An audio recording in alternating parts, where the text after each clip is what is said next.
All right, so we are here. This is Catherine. We're here with Pamela Toman from Literacy San Antonio. She is the co-founder and executive director. And we're really doing these interviews as a chance to hear about some amazing women that I have come to know and really am inspired and motivated by. And we're just going to have an informal conversation here. So I'm really glad to have you here, Pamela. Thank you. And I just want to start with, actually let's start with S.A. Reid, since that's what we were talking about. You were talking about co-founder and executive director. So tell us a little bit about Literacy San Antonio. Literacy San Antonio began almost 10 years ago as a signature project of the Junior League of San Antonio.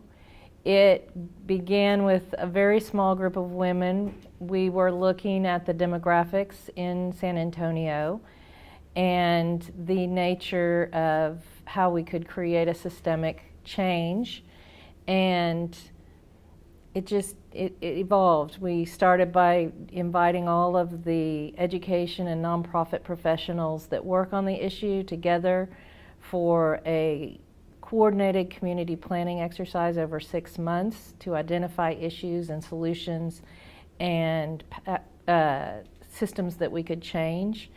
We came out of that after 3 years. The planning exercise was only 6 months, but the project within the Junior League was 3 years. Mm-hmm. And we had some planning recommendations.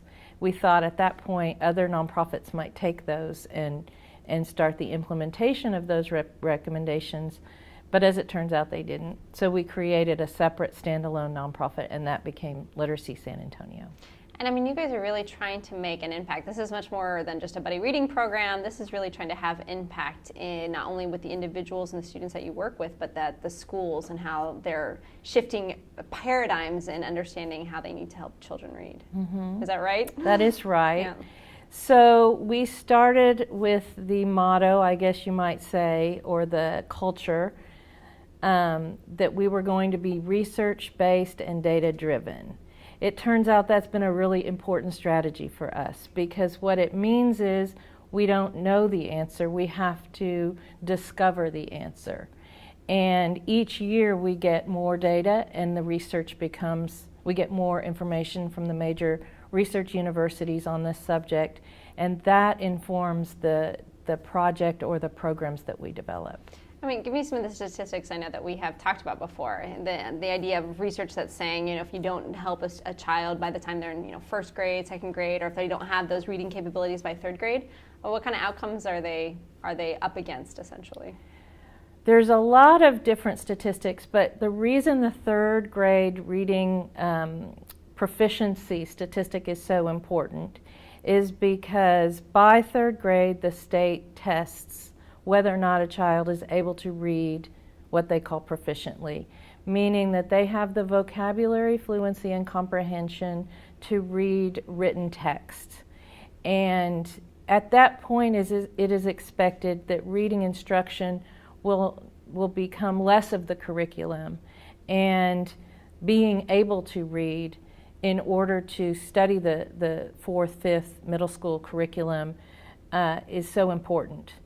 And so the statistics that we see now is 72% of Texas 4th graders are not reading proficiently. 72%? Yes. That's staggering, actually. Yeah, and that's in the state of Texas? That is Texas, yes. Yeah. And then there are other statistics nationally. It's not just Texas. 80% of 4th graders in the nation, Latino 4th graders in the nation, are not reading proficiently. Mm-hmm. Okay, so I think that's a great segue to, kind of talking about why you got into this. And, we'll backtrack and go through your whole professional history and career in just a little bit. But, why did you choose, when you came back to San Antonio, why did you choose and decide to come into this field and establish this amazing nonprofit? Right. I don't think I chose it. I think it chose me. Uh-huh. So I came back to San Antonio with 2 very young children. They were 1 and 2. I had left my previous employer in California, and I wasn't looking for work. But I was on the board of directors for the Junior League of Palo Alto Mid-Peninsula, mm-hmm. and so I was transferring my membership. And the local chapter, the San Antonio chapter of the Junior League, asked me if I'd be interested, what I was interested in doing. And I said, I'm really interested in community work. And that is how it just unfolded. They wanted to do a signature project. They had surveyed the membership. The members were interested in child abuse or literacy. So we did some research on both subjects. And that's when I learned that San Antonio is the 7th largest city in this country, and at that point ranked over 60th in population literacy out of 77 cities that they look at. Now we're 70th out of 77 cities. So it's actually getting worse. We're very, very low in literacy in the country. So this impact of literacy, I mean, I know it's so important, but as you've done this work, what kind of impact have you seen that SA Reads has done? Like, you know, what is the heartstrings in there for you? Okay, wait. Being able to see making the difference. What is it so far that, you know, has really? Well, I think what we've really done is a discovery process in terms of identifying what's the root cause of this problem. It's such a massive problem. At first I thought it was San Antonio. Then I kind of thought maybe it's Texas. Now I realize it's happening across the country. And so we're constantly doing this almost like in litigation, legal litigation, they go through a process of discovery before they create their argument. That's what we've been doing, is really before we had an argument as to what the solution looked like, we've done a ton of discovery. And that's where the story gets very interesting. Okay. That's where the impact gets big, because the impact is that we are now at the point of realizing reading instruction is like rocket science. It's very, very complicated. And I personally know that I started out thinking it was a simple problem to solve. Comes naturally, and most children can learn how to read. Well, not most. Exactly, actually, and that's not accurate, right? 40% of children will learn to read fairly easily. Yeah. 60% require reading instruction. What happens for affluent children is they get that instruction, either through tutors or teachers that know how to do it. What happens for children in concentrated poverty is they're not getting that instruction. And that's why so many children by 4th grade are not reading proficiently. They don't have the fluency, the vocabulary, and the comprehension skills to read fluently. So this is more than just a limitation of ability on the students' part. This is actually, we're seeing segregated areas or parts of the city that are probably getting better instruction than others. Oh, so, absolutely. Yeah, and that is, now there's research on school segregation. And there is a professor here at Trinity who has done a great deal of research on the school segregation, the systematic segregation of schools in San Antonio. So yeah, it's out there. And so what you guys are trying to do is combat that, essentially. You guys are trying to come up with a way that those other students that maybe even if they are segregated, they still have a fair chance at actually being able to learn how to read. Right. So what we're trying to do is, first of all, we're trying to channel more resources toward those children, because those schools tend to be resource constrained. So we want to channel more resources in. And we also want to be very specific about the impact of those resources. So we're not doing a whole lot of things. We're very focused on reading instruction and what it will take, what level of reading instruction is necessary in order to get children to read proficiently. So we're not trying to be professional development in all categories for teachers, but we do want to develop programs that give teachers the right development and instructional support so they can be more effective at teaching reading in the classroom. It's pretty amazing. Okay, excellent. All right, so I think we'll come back to SA Reads right now, but understanding what you are doing now, that you've established this amazing nonprofit and that it's continuing to grow. Yes, I think that's very fair to be able to say. But it's obvious to me that you're not only very passionate, but you have an enormous amount of expertise and experience to apply to actually make this nonprofit successful. And so I kind of want to backtrack now. Understanding, your professional career. So if we could just talk through that a little bit, starting from when you're graduating college or even in college, what was inspiring to you? What did you see as obstacles as you were trying to make your decisions, figuring out your career? Okay. And I'll add a lot of other questions along the way. So if you're okay with it, I'll start before college. Love it. Okay. So my work life started when I was 11. Okay.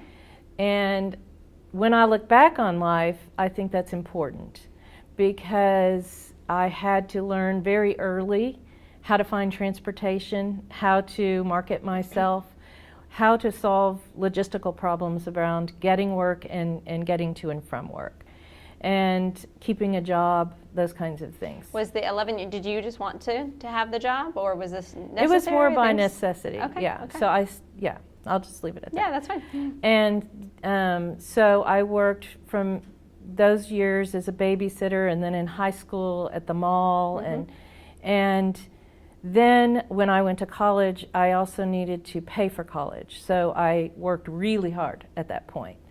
Multiple jobs at one time and doing a lot of saving. Okay. And so I think that looking back at that period, those experiences have a lot of formation on my career at the end of the day.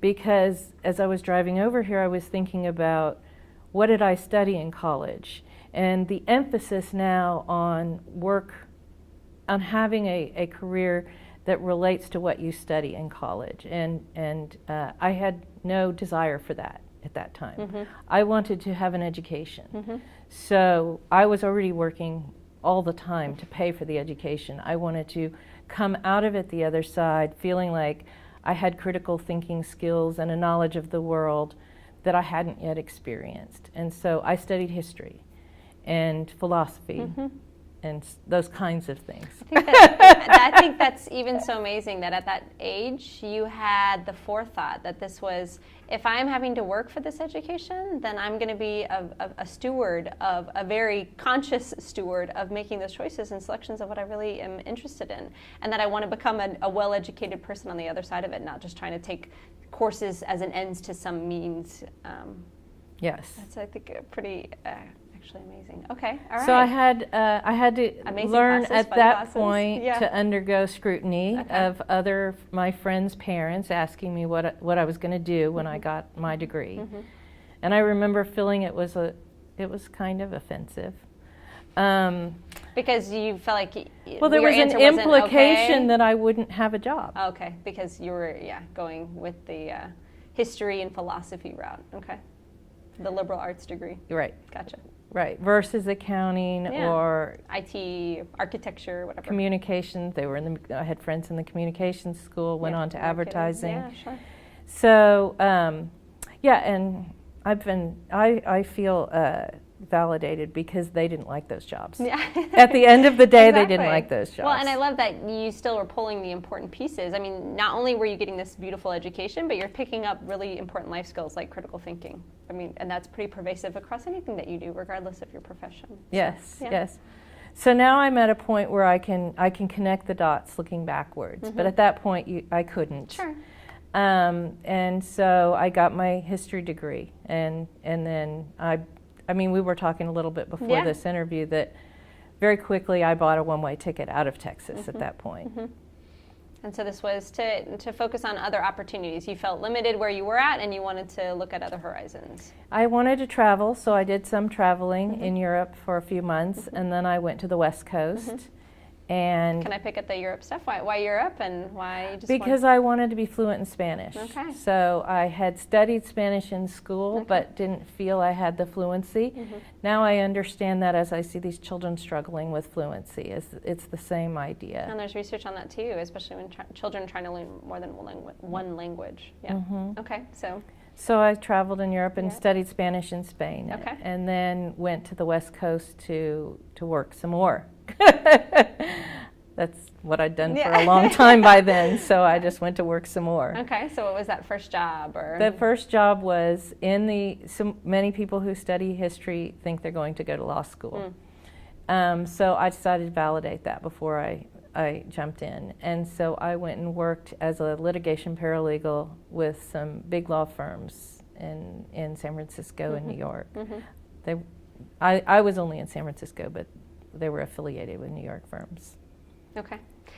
Okay, so I'm going to pick at that too. I just think it's awesome that you're identifying, okay, maybe this would actually be a good career fit for me, but before I invest not only years of my life and money into going to law school, I'm going to try it out and see if it's actually a good fit. Yes, I highly recommend this for many people, but I don't know. I mean, we talk now about the gap year and things like this, and I just think there's a lot of preliminary internal work that people can and should do before they make really important decisions. Yeah, completely agree. So I did that. I did it for 3 years. Okay, wow. And it was fun. It was the bonfire of the vanities time frame, and we flew all over the country on major cases. And I had a good time, but I took the LSAT, and then I was going through the application process, and I had to write a one-page essay on why I wanted to be a lawyer. And I couldn't write it. Yeah. So I didn't. Pretty insightful. I did not apply to law school. Okay. So instead of pushing through anyway, you took that as a sign that maybe this isn't actually a really good fit. You're right. And so I had a friend at that time that was enrolled at Harvard Business School. And so I flew out there to visit with her, and I attended some of the classes she was in. And I was really, really excited by the Socratic method, the concepts of international business. And so I decided to apply to Harvard Business School, where they had 9 essays that I had to write. And I put my heart and soul into those essays. Okay. And I was not accepted, but those essays allowed me to have insight into my next set of goals and dreams. Wow. So that's when I bought the next one-way ticket. Okay. Love it. That was to South America. Okay. And how long were you there? I was there 10 months. I worked with a company called Anderson Consulting, which is now Accenture. And then I came back and got a master's in Latin American Studies because I had seen so many economic realities there that I didn't feel I understood very well. So with the one-way ticket, what was the intention there? Why was it a one-way ticket to South America? I still felt I needed to immerse myself to learn Spanish. I had studied in 6 weeks in Spain, but it still wasn't enough. But this time I did come back fluent. and then with a lot of other questions about Latin America, so that's why I did the additional degree. Okay. All right, so then you got the master's, and then what? And then what? And then what? And then I did go back to Argentina for another 6 months. And then I went to the Silicon Valley. I went back. I had no idea, Pamela. This is amazing. Okay. Yeah, okay. I did. I loved it there. Yeah. I can say it was one of the hardest years of my life and one of the best years of my life. Okay. Very, very, very, very interesting experience. Transformative. Transformational. Okay, that's what I was going to ask, because I think a lot of people, when they talk about those type of experiences, comes with that challenge comes this kind of transformation, and so you very much felt like that was absolutely. Yeah. It calls into question, those kinds of experiences call into question everything you think you know about yourself, your own culture. Everything is up for discussion. Yeah. And so then you can really come out the other side feeling like you've got some solid understanding. There's actually some substance behind some of those thoughts and values. There's actually meaning behind it. Yeah. Yeah. Okay. Okay, so then I really wanted to work for a big international company doing international work. Okay. Yeah, well, I had to. Yeah, at some point you got to make money. Obviously, that's what drives these things. It doesn't drive me with essay reads now, but it did for the many years. It drove my decisions. Yes. And so that's when I went back and worked for Sun Microsystems. Okay. Yeah. But it was it started from this international business focus? Yes, and knowing that I didn't want to work, or I wasn't going to thrive in a traditional corporate setting. So can you talk about that a little more too? Yeah. Well, it might have been the case. I feel like it was the case. It's been so long now that Anderson Consulting, and even I had seen it in the law firms, people were not up for promotions until they had served or worked a certain amount of time, and you have to meet certain criteria. So there was all of this sort of traditional construct over determining whether or not a person was ready for the next role. That wasn't the case in high tech, and it definitely didn't turn out to be the case at Sun Microsystems.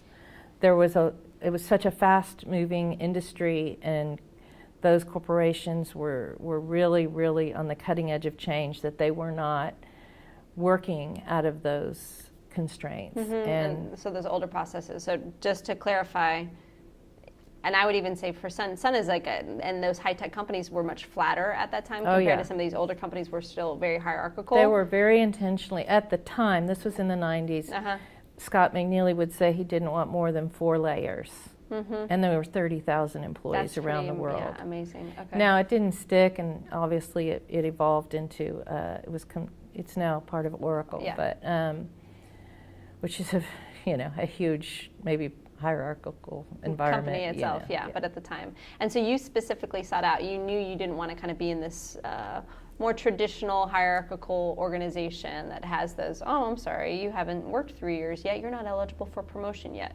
You wanted to be in an environment that had more progressive and it was flatter, so you actively sought out working for a company like that? Yes, very actively. Okay. It was not easy to get in there. I was going to say, so that's what I've heard. So how did you do that?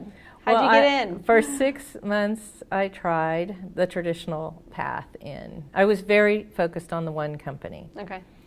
And so I would get interviews, I would get good feedback about the interviews, and the position would go to an internal employee. Okay. And so, because they were promoting from within very, very quickly. So I decided that my being on the outside wasn't really working, and the only way to get in was to go to a temp agency. And so I did. I went to a temp agency and said, place me anywhere, I don't care. And I began very deliberately moving through the system once I got in. So to the temp agency, you said, just get me into Sun Microsystems, and then from there I'll make it work. Yep. And so I was on a temp assignment for 6 weeks. And in those 6 weeks, I put together a proposal for the manager who ran the little group that I was temping in, to get him more resources so that he could hire more people, so that he would hire me. Perfect. That's a great plan to have to put together. And so he presented that to his director. They granted his wish. And then I said, so you have to hire me. And he said, but you'll leave my group, because it was an administrative function. And I said, no, the rule is 7 months. I will stay 7 months. So I did. I stayed in there 7 months, and then I moved to other positions. It's like active negotiation. I mean, you were pretty direct and got what you wanted. Did that felt good? Is that your normal style when interacting with people? Oh yeah, that's the only way I know how to be. Good. I like it. Okay. So you made it in, you stayed with the guy 6 months, then you moved on to? At that point, there were many, many promotions for me, because I started so low. I just kept, at one point I counted them. I think it took me, I started on April 1st, and I think it took me 3 years to go from that temp position to a director position. And at your time there at Sun, what did you enjoy most about working for that company? So I think, as I was reflecting on this topic before we did this interview, I realized that what I learned at Sun, it's where I honed my craft. I mean, all of the other experiences are sort of forming myself. But what happened for me at Sun was they had a fabulous training program. They had wonderful mentors. I went all over the world. They gave me so much responsibility and so much freedom and believed in me. And it was really fantastic. Wow. I think that's an anomaly. Do you agree? Do you think that that's the norm of most people and experiences with working for organizations? I don't know. I haven't actually thought about that question. Yeah. So staying with Sun, did you stay with them before you returned back to San Antonio? I stayed with them until I had my children. That's right. Okay. And when you decided to leave Sun, what were you doing at the time? I was a marketing director. Okay. But the company itself was, I I think it had gone through its peak, and a lot of my job, the previous years that I was there, the more recent years before I left, they were downsizing, so I had to let a lot of people go. So even just to kind of close out this segment, or however we do it, I just feel like hearing your story and reflecting on it, you have since 11, it sounds like, made very conscious decisions about putting yourself in situations that you are only increasing your opportunities and taking advantage of those opportunities.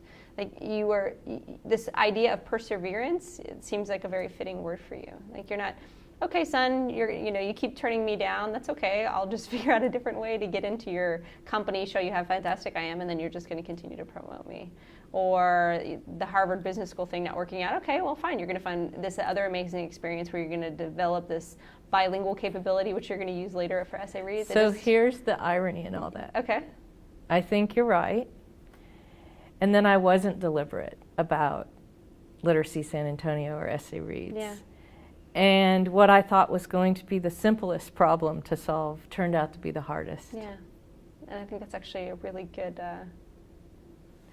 that kind of experience is good, and I think practical and generalizable for so many people, because maybe in some areas of your life or some certain parts of your career, you have this deliberate, you're straightforward, you're direct, you know how to ask for what you want. But then you come into a new experience in a new context, and you're not familiar with it. So you just kind of, you rely on other people to tell you what those norms are. And so you kind of are going along with that, and then, okay, so this must not be a big deal, or won't be a big issue or problem. And I think you're right. I think sometimes when you change, I'm struggling, but when you change that deliberateness, maybe in some of those different contexts, it actually turns into a much more complex problem than what you saw at the outset.